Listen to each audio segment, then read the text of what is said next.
panelists. We have Miss Jenny Ziegler, instructor of English and Writing Center outreach consultant, and Dr.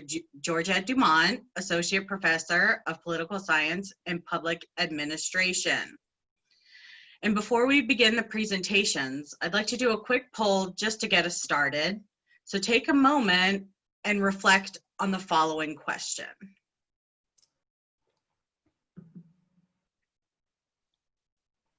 So what kind of reflection exercise do you use most?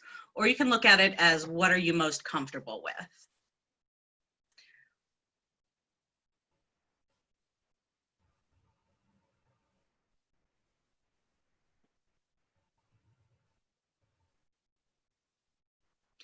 As you do this, I'm also going to include, it's a PDF, sort of a single page resource on reflection exercises.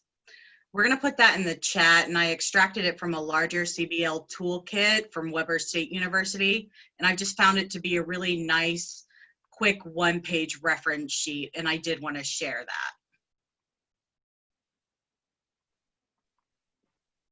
that. Okay, we have our results here, and it looks like most people use written exercises.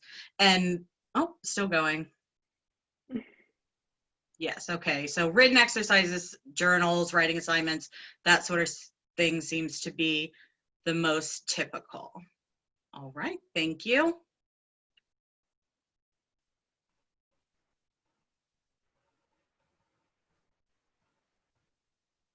At this time, we would like to move in, oop, I'm sorry, wrong part. Let me get back on track here. Okay. So let's go ahead and begin with our first panelist. Up first, we're going to have Miss Jenny Ziegler, and let me go ahead and share my screen. Give me one moment.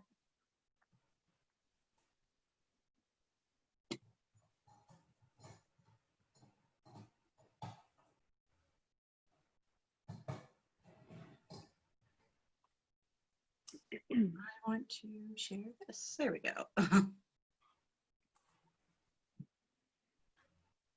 All right, can everybody see that? Yep. Yeah. Let me move from the beginning. All right. And go ahead, Jenny. Okay. Thanks, Valerie.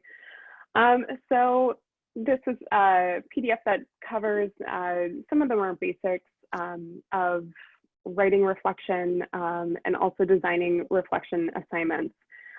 So I start off with the idea that reflection is a practice. I note that as an instructor of writing, I consider the ways my students come to the class and their ideas of what reflection means. And currently in our attendees, we have Michelle and Reagan, who work out of the Writing Center and work every single day with students. And I know that at the end, they can share some of their insights too and some advice on how to design some, really fantastic assignments. And so what I often see from my students is that they consider reflection writing to be opinion writing. I always ask them, what do you think reflection is? And they say, well, it's my opinion. It's what happened. And we kind of start from there. And that's my one piece of advice to take away from this is always consider from the vantage point of the student with assignments, and especially from reflection, that they often consider, again, this reflection writing to be opinion writing. Often I note here that they'll submit stream of consciousness writing assignments, or they'll look at it almost as a discussion practice. And those are fine, but often they don't know how to transition between the different kind of waves of reflection. And I also note here that there's typically a disconnect, that reflection can sometimes only therefore be subjectively scored or given feedback on. And I get to that in a little bit here, just how to navigate some of those waters. And I always start with how can we meet students at this level, at their understanding of what reflection means, and try to educate them and inform them about what a reflection practice can encompass. And if we go to the next slide, I think it's always important to start with what are our goals of reflection. You know, these are very, very basic ones. Reflection attempts to make sense of a situation. It places a lot of different viewpoints, context, text, each other in dialogue.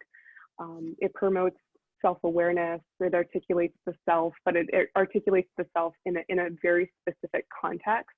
And I think as instructors, we have to frame that context very specifically.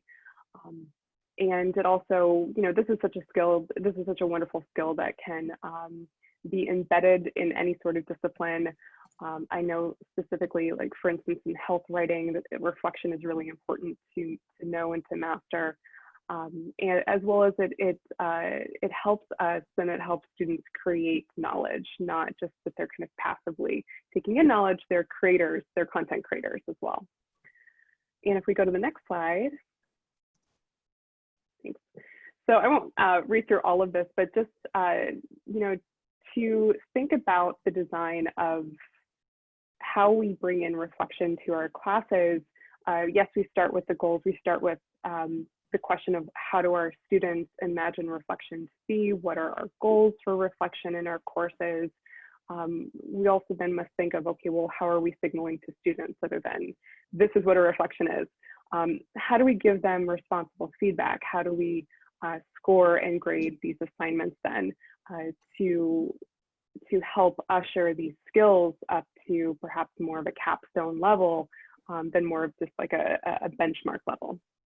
And so, you know, I give some tips here. You know, how does a reflection, you know, typically function well in a course, especially since many of us assign written assignments, and we often think of reflection as written, though it certainly doesn't necessarily have to be. I want to point out one specific bullet point here is designing assignments that step beyond summary writing. And this is where I see my specific students struggle a lot. It's moving past the what happened, and instead of just summarizing the situation or their field experience, it's okay, well, why did it happen? How did it happen? So they start to characterize their experience. And I think that's incredibly important. That is a great step to start mastering some skills. I also note that potentially, you know, consider having reflection be a repeated writing practice in your courses. We have, and I'm going to get to my particular community-based transformational learning course in just a minute here, but in my specific course, we tend to reflect almost every single assignment. And so, and there's different kind of ways that we do reflect. We have our weekly, they used to be called weekly blogs, and now I think that's kind of a dated term now. So it used to be these weekly blogs, and now it's these weekly discussion posts where they talk a bit about their experiences over the day, and then the students are kind of in conversation with one another. And certainly there are some, you know, cons to that setup. There are certainly some challenges to discussion board reflections, and so I build up that into not only do we have the weekly reflections, but then we also have bi-weekly reflections, and I'll get to that in just a minute. Just a few more things to note from this particular slide. I think it's really neat when you go back and you give feedback to students to see what shows up for students of their situation, of the context. You know, what are they commenting on? You know, do you start to see certain patterns? And it helps me, I suppose, form and lesson plan for that next week, which is kind of neat. And I like that kind of organic way of designing a course and of discussion as well. Also want to note, just for instructors, using very precise language in their assignments for reflection. This is how we help our students navigate out of this is just opinion writing. You know, so if you just say, hey, write a reflection on what happened, that's where students start to, you know, pause and say like, well, I don't really know where to start. And so being very precise with our language helps them be precise with theirs. Also, if you use rubrics in your courses, being very precise in the language, especially since students may interpret grading as subjective, and they'll voice that as well. So if we go on to the next slide, thank you. I know there's so many different kinds of reflection assignments, and there's collaborative reflection and critical reflection and so on and so forth. I like to actually look at community-based learning reflection through two lenses here. It's the on-action reflection and the in-action reflection, and this is actually kind of borrowed from health writing. So if we note the two different kinds of reflection writing, both are metacognitive approaches. The on-action, reflects on past experiences, past situations, whereas the in-action reflection reflects on the current circumstance, the current situation. You're more kind of in the thick of it versus in hindsight. I think these two forms of reflection, how they take, and especially in written assignments, can be very, very useful. And I try to use both of them in my courses. I think that the on-action category of reflection is really, really excellent for beginning writing skills, especially getting students very comfortable with the active reflection. And when you get into the in-action reflection, I think that's the more difficult one. That's the more difficult one to score, to give feedback, because again, everyone's kind of in the thick of it. Everyone's kind of in the thick of the situation. It's hard to separate sometimes the what happened from the why did it happen. But I think that's why it's so important to embed in our courses. Okay, if we go to the next slide. So with COVID-19 and this interruption, this pandemic, what do we do with our reflections? And I think this is a great opportunity to look at the impacts of the pandemic onto our courses, onto our experiences, and onto our practices as well. And so I know that some of our CBTL courses are going to be challenged this fall. I know that there are a lot of field experiences that won't be happening, which is so unfortunate, or the courses they're shifting how they're going to deliver the CBTL experience. And I think this is, to put a positive spin on it, a great opportunity for this reflection for other kinds of assignments. And so I think we start with looking at the impacts of COVID on course delivery, on methods, on outcomes, on content, and also from the student point of view too, right? Access, their health, their economics. And I think it's very important not to turn away from having students talk about this, having students reflect on this. And yeah, no, that's perfect if we're going to go right to the case study. Okay. Yeah, perfect.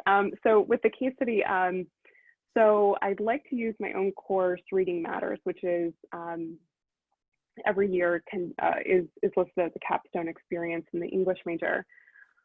I start to build various reflection practices. So we start with before we get into the field, before we visit a local Title I elementary school, and we mentor reading. So before we get into the elementary school classroom, I ask them about their reading history. Did they have mentors growing up? And I have them do a small reflection on their history of a few different things, specifically with reading. And then I move them into more of that reflection in action, which is the current reading practices. And that's always kind of a tricky one, because I have them track that reflection throughout the entire semester. And I think actually, I'm not teaching this particular course this upcoming fall, but I will in spring. And I think this is would be an interesting semester to track reading. And we also try to attempt to answer what is reading, so on and so forth. And I would assume that a lot of my students would say that they are either binging on reading the news or else they're staying away from it. And they constantly reflect on where they're reading, what is reading to them, so on and so forth. And then once we get into, we start prepping for our field experience, before we start prepping for mentoring in the school system, I asked them about their preconceived notions of what does mentorship mean to them? What does reading with kids mean to them? What are they expecting out of this CBT activity? At midpoint in our field experience, I do kind of survey them again. We do another kind of midpoint reflection. And then after we get out of the elementary school classroom when we're back at UNF, I also build in another reflection on that experience. This is built on top of our weekly reflections, our oral discussions in class, and our biweekly essays, which again, they're constantly reflecting on their reading practices. They're constantly reflecting on what they're bringing into that elementary school classroom that they've been practicing at home. And then this very large, very scary end of term essay. And I note throughout these particular assignments when I think that they're in action and on action reflection activities, as well as are they more informal writing or more formal writing as well. And I think the on action, in action can be paired with informal and formal discussion, communication practices. It's just what do we want out of those particular activities for us?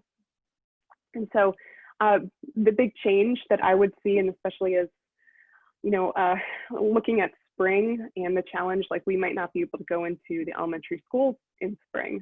I know that this course will not be going into the schools in fall. And so obviously our weekly written reflections on working with the kids, that's going to change.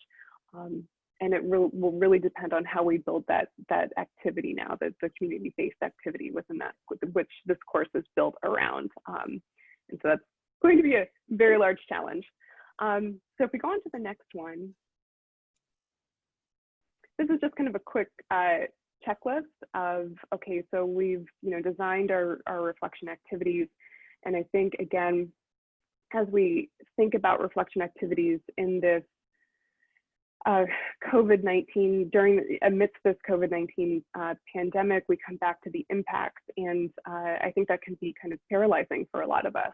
And so just going back to what do we want from our student learning outcomes, being very precise in our language, whether it's modeling for our students, how to reflect, as well as how are they going to be scored for an assignment, being very specific in our rubrics so that they know what the benchmarks are. Teaching them how to synthesize, moving past that summary, moving past just analysis, bringing in other texts into dialogue, bringing other experiences too into dialogue. Noting the student preconceptions about what is reflection, and again, those impacts. And I always say, hey, why not give them a practice of this? Writing is never just one and done. Reflection is not just one and done. And so building a practice out of reflection, I think, is super important. And that's it. Thank you. Thank you. A lot of great information. Let me stop sharing and we'll move on to Dr. Dumont. Wow, Jenny. So she said like she's very structured and all that, and I think we have very different approaches. So I don't have the presentation, but one of the differences I did note is I teach graduate students predominantly. I have one undergraduate course per academic year, so I have a very different view of reflection and students. That said, also when I started teaching, and for many years, I guess, I was a little bit reticent of the reflective pieces because I considered them opinion pieces. And for me, it's not their opinion that matters. It's being able to back up their suggestions or their recommendations with literature or science. So I really push back against any kind of a reflective piece. That said, I started to incorporate it more as I learned more about the pedagogy of teaching and things like that, which you learn through community-based learning and a lot of other OFE and CERT courses. I started to think about how I would be able to utilize that, or how I could leverage this reflective thing that I've been very skeptical about and trying to push aside, to really help my students along, to also make it not an opinion piece. And so I was really looking for that balance. And I think I did kind of find a little bit. So I will start with my undergraduate course, that one that I teach. One thing I did learn, and I used it for the last 1 to 2 times that I've taught the class, is at the conclusion of every week, I have students write reflection pieces on what are the 3 most important topics that you've learned this, or for concepts that you learned this week, and why. So my course is broken down. Every week is a different topic and has a different, it's a different cog in the machine of the course. And so they wouldn't have to just say what it is, but why they thought that that was the most important. So this way they'd have to actually conceptualize it and put it into that greater context, which helps them retain the information. So that's kind of where I mainly keep it at the undergraduate level. We also do weekly case studies. And so this way it ends up they end up having to apply the concepts each week to the cases. This last year, I did find that students were in their reflective pieces getting the concept right, but instead of saying why they thought why it was important, they would note the case study and not their own pieces. So I was thinking maybe I should give them the reflection before the case study and then the applied. So I'm still working on that. Now for my graduate courses, again, I don't want the opinion. I want the backed up suggestions or recommendations to the organization. And so what I have them do is they don't do reflective papers or little short assignments. What they do is memos. So different students are assigned different memos throughout the semester, depending on the course, but in general, they all have to write memos. And they have to assess the information that they learned and apply it to a specific organization for a specific person and support their argument. So this way they're learning it and they're applying it. And in that learning and applying is that reflective piece of trying to really conceptualize and understand what it is, all that crazy stuff that I talk about in class, how does that make sense in the real world? And I find that, it's not that they really tell me that they enjoyed the memos and that it did help them, they could compile the memos for their portfolio for future possible work opportunities. There's another course that I teach, which is grant writing, which is my community-based learning course.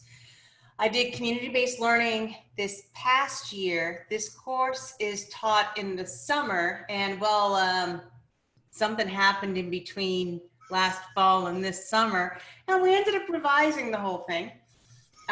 What I've done previously is I have had my students go out, and we work with the Sulzbacher Center, and they get tours of the new campus, the Women and Families Shelter, and all of the services that they do. And because of the breadth of services that they offer there, everything from healthcare to childcare to homeless services, and they apply the materials that they learn in class to writing a grant. The materials they learn in class is all about grant writing, and each one of them write a grant for that specific function that organization does.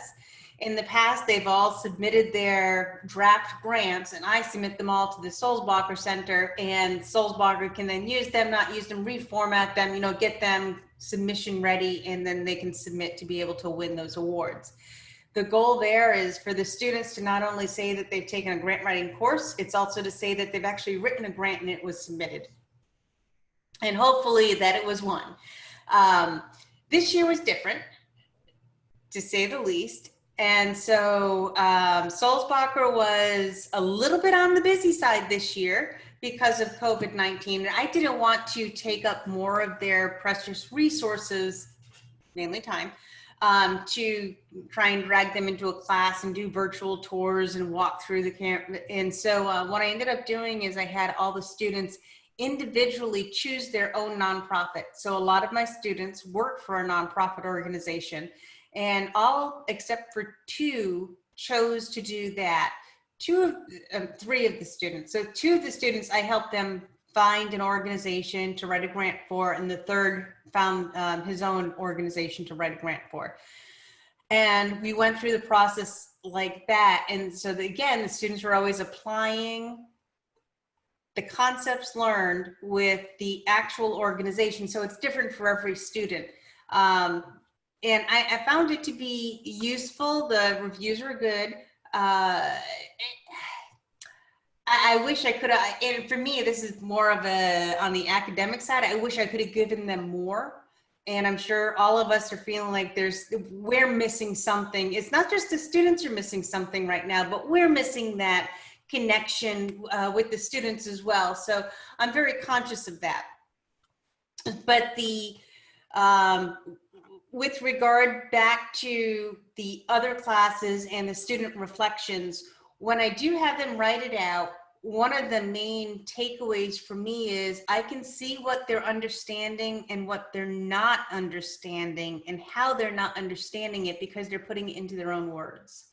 And then it's easier for me to go back and readjust their understanding of a specific concept. I find it more useful than, you just give a test and they get it wrong. You don't know why they got it wrong. But the application really gets to see, all right, you were going, and this is where you tripped. And you can go back to that trip spot and teach them how to get over that hump so they can continue on with the race. And that's one of the very useful things that I find about reflections is before they ever get to a point in the class where they are getting graded or assessed on a concept, you have the opportunity to readjust them into the direction that they should be going so that there's a better understanding. This is very critical for those classes that one step builds off another step, builds off another step. Instead of just doing a test, all right, you got a C, you can go on to the next one. You understand between that C and that A, there are a whole bunch of concepts that they really should know so they can firmly hit that B level to be successful in that level and the rest of the course as a whole. So I find, first being a skeptic, I have grown. I've grown to the point where I'm not a skeptic anymore, and I have found a way that I can use reflective pieces to just make sure that students are able to, understanding the information the way that they are supposed to understand the information, and two, if they're not, where are they tripping up and how can I better explain it? If the whole class is missing a concept, there's something wrong with how I am presenting that concept. And then I have to go back and look at how it is I am portraying it. Was the recorded lecture like off the wall? Did a cat walk by and all of a sudden they're just watching the big fluffy tail walk by and they just stop listening to me? They're like, whoa, that's a big fluffy tail. So it gives me a chance to reassess that point in time and that piece of information and how I can better get that information across to them. So I find it not only helpful for the students, I find it also helpful for me as the instructor to be able to best get the information across in a way that's helpful for them and that helps me know that I'm being productive. That's what I got.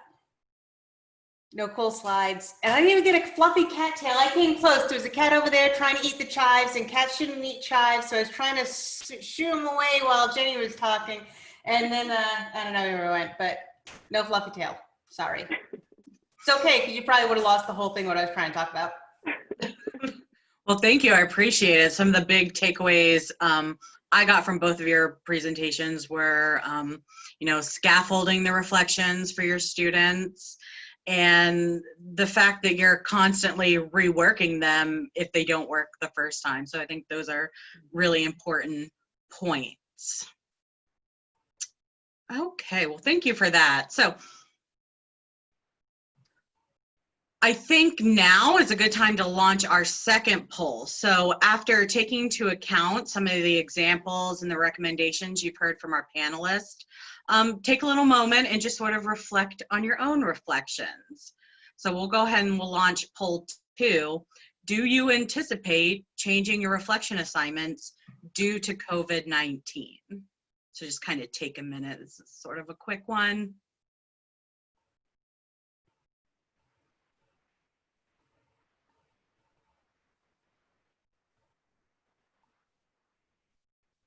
All right. Oh, most say yes, about 71% are going to be changing in the fall, I would assume, for COVID-19 accommodations and that sort of thing. Perfect. Thank you, Justin. All right. At this time, we'd like to move into our Q&A portion of this webinar and invite participants to ask our panelists any questions they may have. You can raise your hand and Justin will unmute you to ask your question, or you can type it into the Q&A feature at the bottom. I'll go ahead and start us off with a couple of questions, and I'm going to give each of our panelists an opportunity to respond. So our first question, I'll just start with Jenny. Have COVID-19 guidelines made you shift any of your upcoming reflection activities, and if so, how? Yes. Since we'll be shifting the actual experience, I know that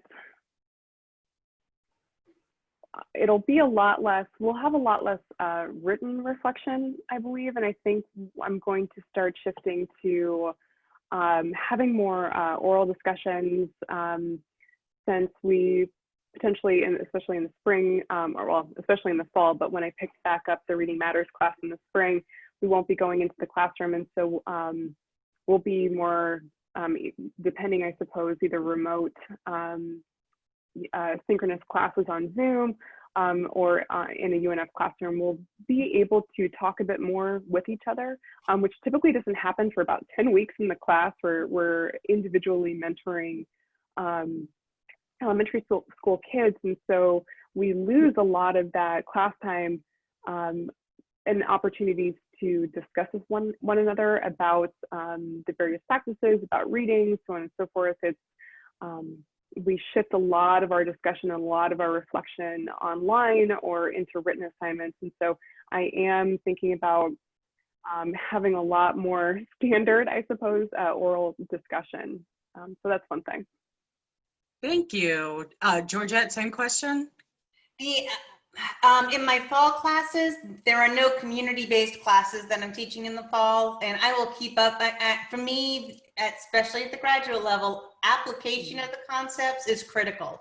So when I was a PhD student, the whole concept of degrees was explained to me in this way.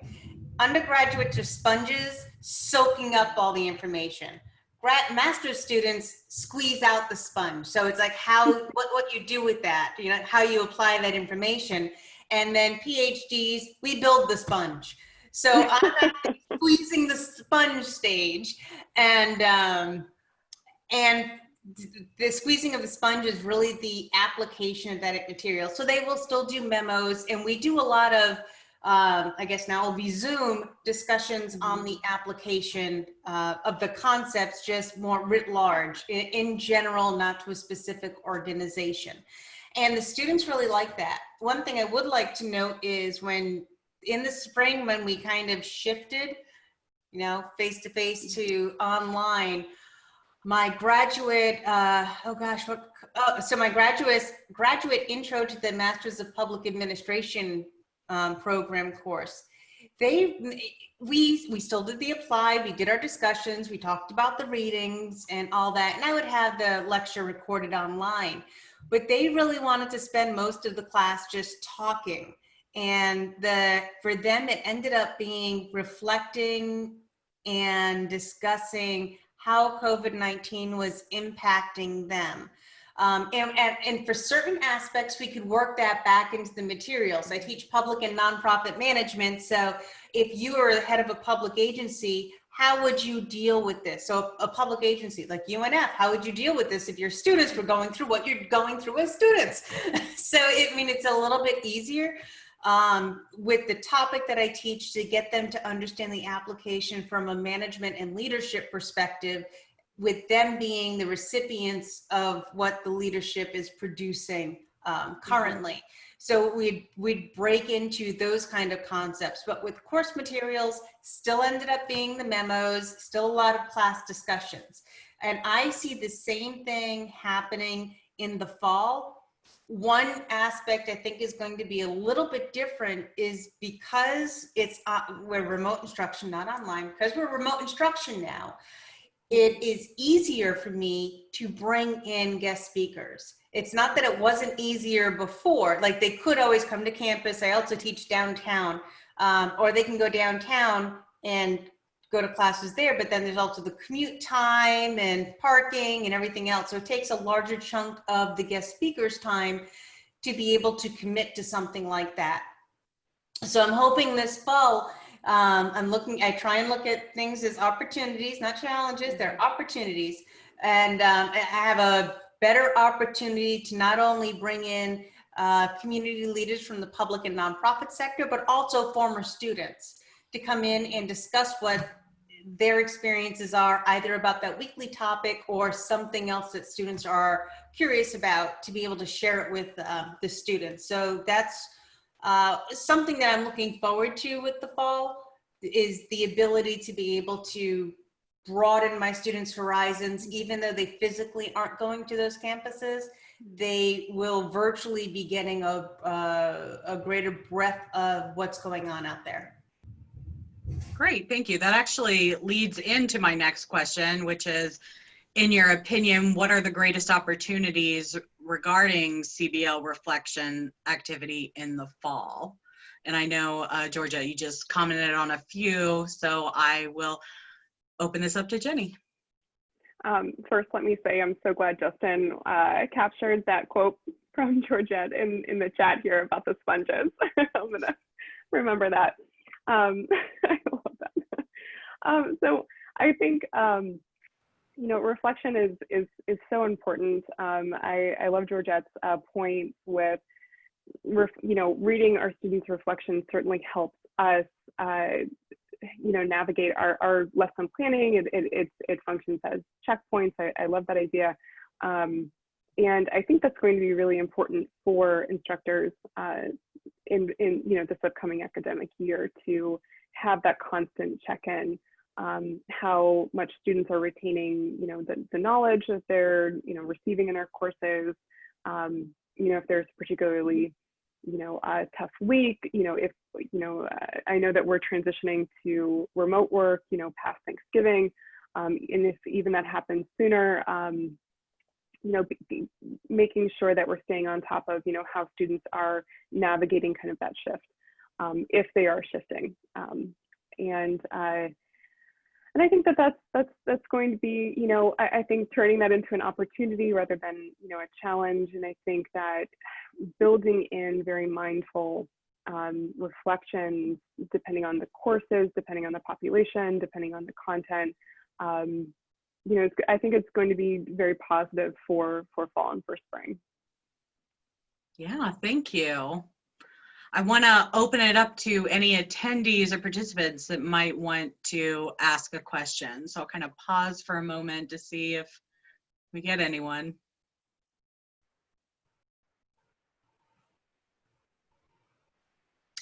All right, let me move on. There's a question about handling, any tips for handling oral discussions? Do you want me to go? Go for it, yeah.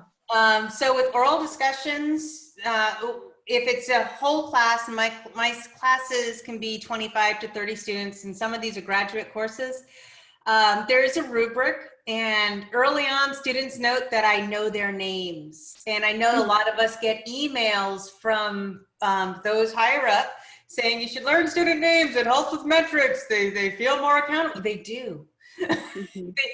And that's just something I really, since I started teaching here, I've been very cautious about learning the students' names. If you don't know, in my wings, when you look at your class roster, there's the photo roster.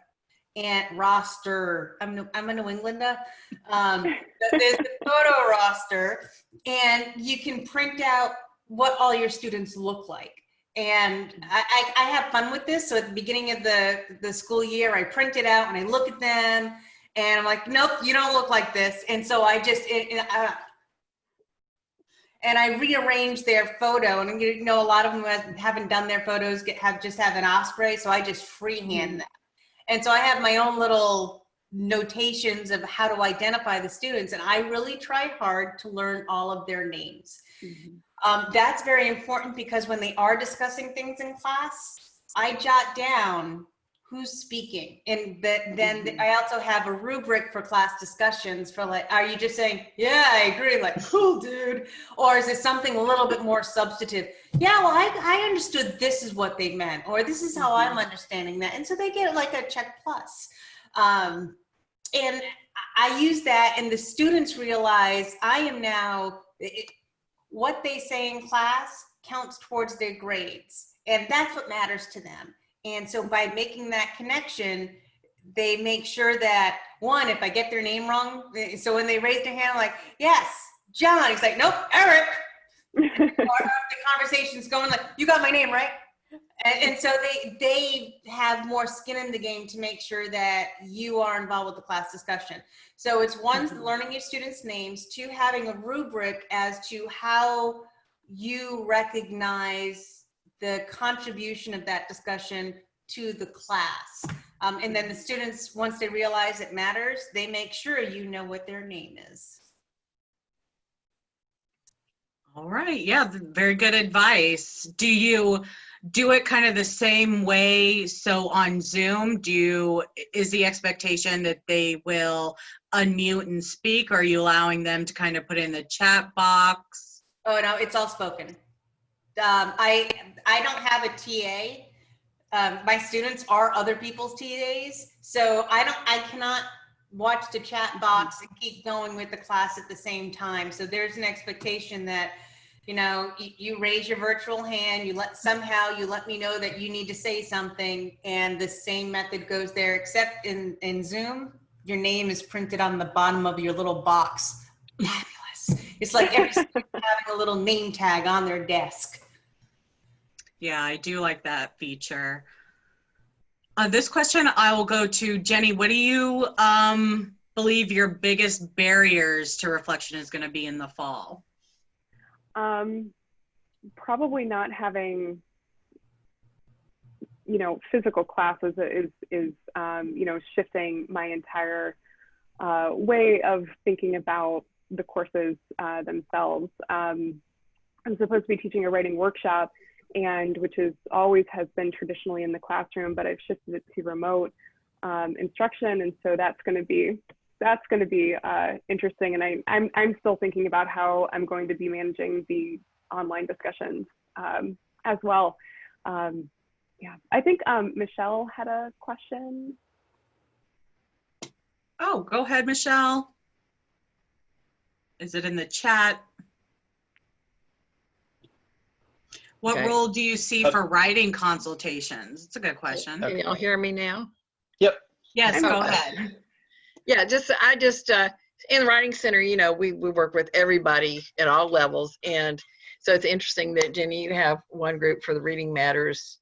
And then Dr. Dumont, you have, you know, undergraduate. So there's a whole, you know, spectrum of people. And I just was curious, you know, how you saw writing consultations for your students, because a lot of what we do is reflective, really, when we're talking to students. We're trying to get them to reflect on what they're trying to say and, you know, how to say it. So I was just curious if you saw a greater role for writing consultations, more interaction, specialized, you know, sessions with writing consultations for the whole class, or, you know, how, because, you know, we're doing all this virtually. We used to go into classrooms, or we used to have people come visit us. We can't do that now. So I was just curious, you know, because we're trying to figure out for fall, how are the different access points going to look for students, and how many access points can we have for them? and what can we do working with faculty to make all this happen so that students are more aware of us, and make use of us, because, once they have the conversation about their work with someone, things open up for them, even on a reflection. I think Dr. Dumont, you mentioned that sometimes they don't reflect on their own experiences. They're still pulling the factual, repeating stuff in. And I see that even with the nursing students with their portfolio in their senior year, they have very difficult time sometimes talking about how it affected them. They can tell you what classes they took, but then suddenly they've got to put I back in there, and they struggle with that. Same thing with when students are writing graduate statements to go to graduate school. They have a very difficult time reflecting back on that I perspective. And so we have to help them, get to that point. But I'm just curious, is there anything else, what can we do virtually to assist students, that maybe has occurred to you? If there are any ideas at all, we're open for them. Thanks. Yeah, great question. Yeah, one thing that, so I correct students' grammars, a lot of the basic stuff, singular, plural, inconsistencies, which, that, who, them, that, all that stuff. I correct that stuff. When I send a student to the writing center, it tends to be graduate students. I don't care how they got into my class. They met all the requirements to be able to get into the class. And I don't care what level you come in at, you will leave at a higher level. I don't care if you're coming up here, you're going to leave it up here. Or if you're coming down here, you're going to leave at a higher level. That is always my goal. For students who aren't able to articulate their thoughts clearly, unlike my normal speaking, I find that it's because they don't think clearly. So if the writing center could somehow delve a little bit into clearer thinking to express the thoughts. And I know that you can do an outline or like a diagram for your thoughts and all of that stuff. I don't know how much that's helping them. So I'm taking it that they must have come across that at some point, but this is my own opinion. It's not research-based, and I hate the use of I in any of my research papers. But I think, in my opinion, in my uneducated opinion, the pace at which in which our lives are lived now very quickly, I think that's going on in their heads as well, and they're not making a lot of the connections, and they're not slowing down to reflect on why it is they think one way or another, or what the concept is that they're trying to get across. And so it's a brain dump on the paper, and wow, sometimes I just can't follow it. And I note that there have been papers that I've stopped after about 3/4 and like, or less, and say, go see the writing center and have this.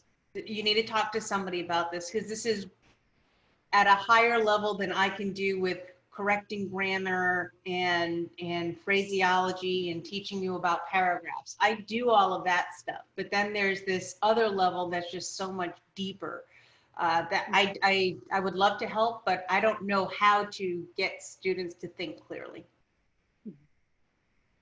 Jenny, I'm sure has, she's a writing person. I'm just going to echo a lot of your statements. I think it's really helpful for students to come into writing consultations, because they have to talk about, their thoughts. They have to talk about the assignment. And I know that our consultants there, ask a lot of questions of our students, okay, well, what's the goal of this assignment? What are you writing? What are you struggling with? And they actually have to then articulate those things. And I think that helps with the organization of their thoughts. And I think a lot of the times just talking with someone else about an assignment, it helps clarify so much in the written product. So.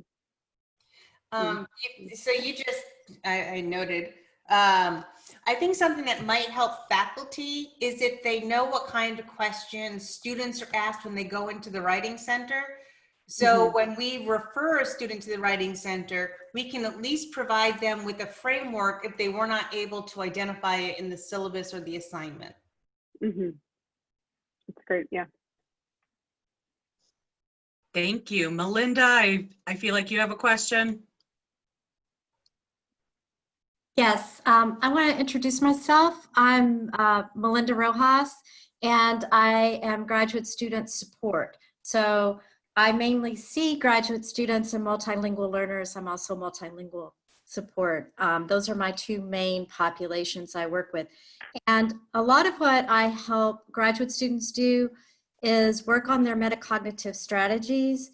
And I think you really hit upon it, because what I find a lot at UNF is that initially in the beginning, a lot of students have the idea that they need to get this assignment out of the way. They need to be efficient, get it done. Some of them have families, they're working, they're doing other things. And so they sort of think of their coursework as something that they have to complete. And they think of being efficient and time management in terms of just doing it. And what is absent is the thinking about the assignment.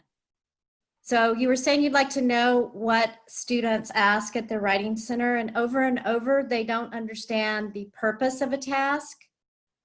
And that keeps them from understanding the task itself. They don't understand how that task fits into their discourse community and how they might be using that skill later. A lot of things we think are explicit that oh, but it's just so obvious. But to students, it really isn't. And I was surprised initially, but I've noticed that this is true of graduate students as much as it's true of juniors and seniors. They're not asking themselves the type of questions that they need to ask themselves when they're doing research. So a lot of what I do with them is work on metacognitive strategies. And so I often see students ongoing, like over the summer, I've seen a lot of people doing case studies. And so in some cases, I've had 3 students come on. That's the great thing about being online. People don't fill on the spot. So you can work with 3 other people and they come in when they have a question. But it was because they weren't asking the right sorts of questions and they don't know how to do that themselves. But part of what the Writing Center does is help them develop those higher order thinking skills. And we go into all of that and how to develop those skills and what they can do. And at the level of graduate students, it's really content driven and it's within their field, the type of questions that are asked. I hope that clarifies a little bit. Yeah, and with my students, they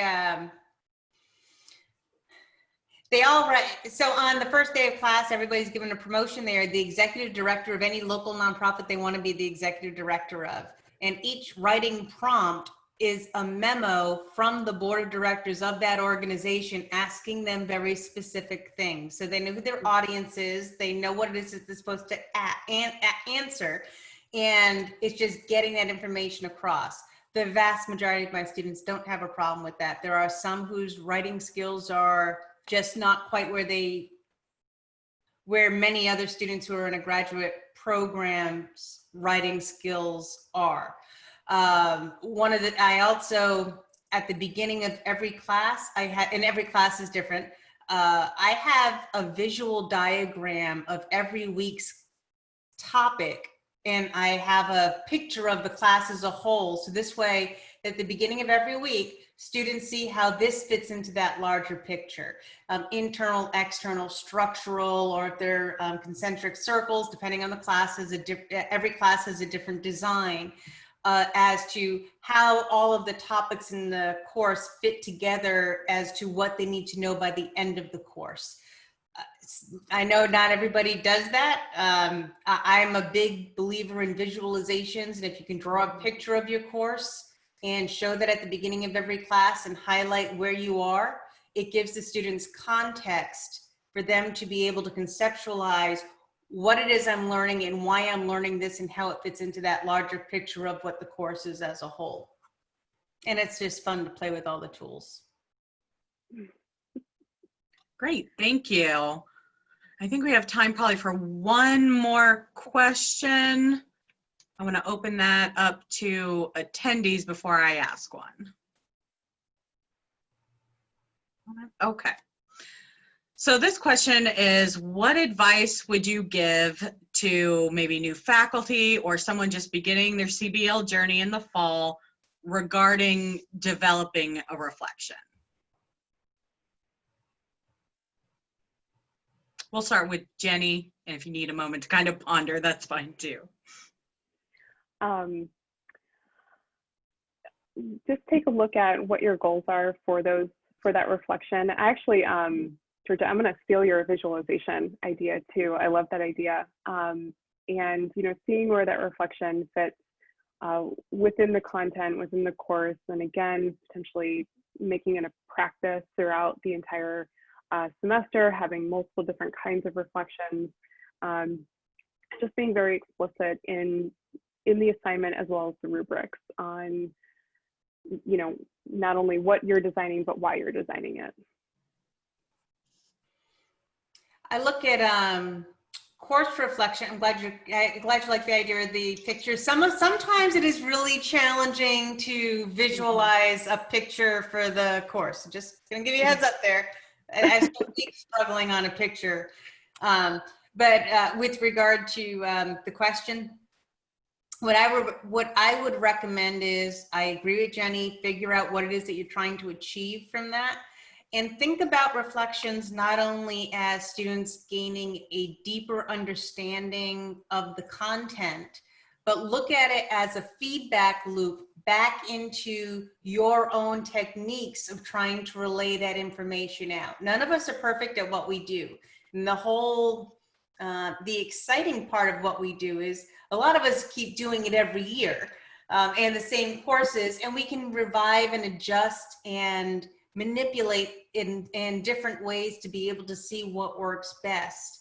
And so use those reflections as a feedback loop into your own technique and content delivery to see, is there a better way that this can be done?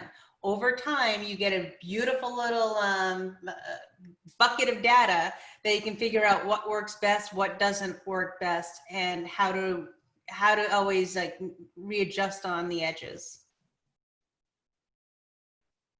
Thank you very much for that. So I think that's going to conclude the Q&A portion of this. So now I'd like to kind of get a sense of where everyone is in our final poll for today's session. So let's go ahead and launch poll 3 and just kind of answer the question, am I confident in my ability to provide meaningful, reflective opportunities to students in the fall?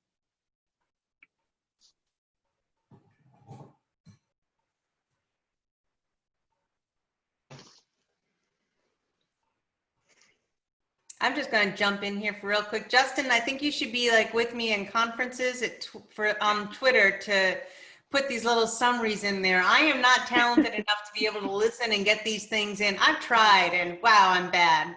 You're really good at this. He is very good. Agree. I just take pictures and post the picture. And then I get made fun of because I'm posting pictures from academic conferences. All right, our results are in. So at least I think everyone strongly agrees and agrees. Most people strongly agree. So that's great. That's good. I'm glad everyone is kind of falling within those two. All right. All right, so I have just a few closing remarks. I'd like to thank all of you for attending today's webinar, Options for Reflection Activities During COVID-19 Teaching. I'd like to especially thank Dr. Georgette Dumont as well as Jenny Ziegler for all your work as panelists today and gifting us with your time and expertise. It is most appreciated. Thank The you. Center for Community-Based Learning will be hosting 2 additional webinars next week. Next Tuesday, August 4th at 12 p.m. Justin, our assistant director, will be hosting another open forum session. And then the following Thursday, August 6th at 2 p.m., I will be moderating our final webinar in this series, revising community-based learning assignments for COVID-19. If you'd like to access the full listing of webinars, listen to any of our previously recorded sessions, or find more resources on the topic, please refer to the community-based learning module in the virtual faculty lounge. CCBL staff is also hosting various one-on-one consultations over the next couple of weeks. If you're interested, you can sign up for an appointment and we will put the link to that in the chat. Again, thank you for participating in today's webinar. We look forward to seeing you at future sessions, and please share these opportunities with your colleagues. Thank you very much. Thank you, everyone. I enjoyed it. Thank Thank you. you. Thanks, Thank Jenny, you. for seeing you. Thank you. It was fun. Thanks so much.